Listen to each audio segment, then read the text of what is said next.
যতটুকু স্ট্রাগল করতে হয় আমি করব। ঠিক আছে, থ্যাংক ইউ ভেরি মাচ। আপনি নেক্সট টাইম আসেন, নিজেকে একটু প্রিপেয়ার করে আসেন। আমার কি কোনো মূল্য নাই? সবাই আমাকে এড়িয়ে চলে। আমি কত চেষ্টা করি, তারপর সবাই আমাকে এড়িয়ে চলে। মা বলেছে সব কিছু ঠিক হবে, কিন্তু মা কি জানে আমার বুকের ভেতর কতটা ফাঁকা আছে? বুকের ভেতর কত ফাঁকা আছে। আচ্ছা, এবারের জন্য আপনি আর নেক্সট রাউন্ডে যাচ্ছেন না। আত্মবিশ্বাসটা একটু দেখান। শোনো, আমাকে ছোট ভেবো না। আমি জানি আমি পারবো। সবাই তো বলেছিল আমি নাকি কিছু করতে পারবো না, কিন্তু আমি প্রমাণ করে দিয়েছি তারা ভুল। আমি তাদের চোখে আঙুল দিয়ে দেখিয়েছি চাইলেই পাহাড় টপকানো সম্ভব, চাইলেই পাড়ি দেওয়া সম্ভব 100 সাগর। আপনি আরেকটু প্রস্তুতি নিয়ে তারপরে এসেন। আমি আসলে এক্সপ্রেশন কুইন, আমার বন্ধুরা তাই বলে, এজন্যই আমি এখানে আসছি স্টার হওয়ার জন্য। আসসালামু আলাইকুম। এরপরে হচ্ছে আমাদেরকে স্ক্রিপ্ট দেওয়া হলো, সেখান থেকে 2টা বাছাই করলাম, রাগ ও আত্মবিশ্বাস। তো আমরা স্টেজে গেলাম, তখন সেখানে আমাদেরকে একটা করতে দেওয়া হলো।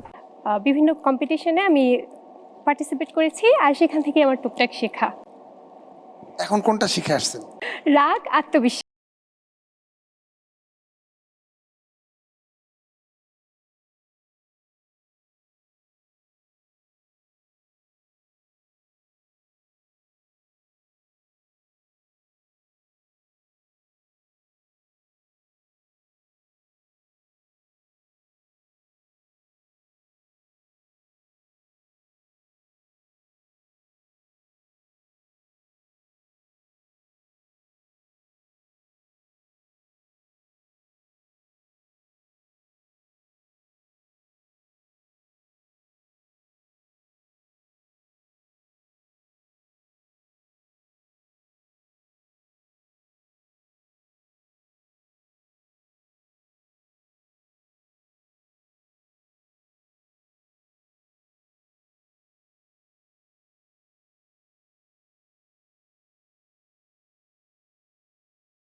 মরে গেছে, বাদ দেন, এরা নিয়ে যান হসপিটাল নিয়ে যান।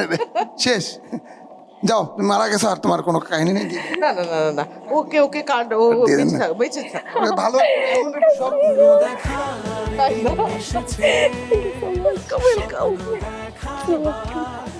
এরপর আমি স্টার কার্ডটা পেলাম, আমি অনেক বেশি খুশি ছিলাম। কারো কারো পারফরমেন্স ছিল মনে রাখার মতো, আর কারো কারো প্রেজেন্স অফ মাইন্ড দুর্দান্ত, আর কারো কারো তো ভয় ডর বলতে কিচ্ছু ছিল না। এক কথায় প্রতিযোগীদের এই যে কনফিডেন্স, এটাই আমাকে মুগ্ধ করেছে। এখন হচ্ছে মুগ্ধ হওয়ার পালা আমাদের দর্শকদের। আমাদের অডিশন রাউন্ডের জার্নিটা কিন্তু অলমোস্ট শেষ হয়ে যাচ্ছে, বাট শেষে একটা সারপ্রাইজ আছে। এ বাবা, সারপ্রাইজ? কি সারপ্রাইজ আমাকে বলা যায় না? অবশ্যই তোমাকে বলবো, তবে তার আগে তোমাকে বলতে হবে স্টার কার্ড পাওয়া বাকি কন্টেস্টেন্ট কারা এবং তাদের গল্প।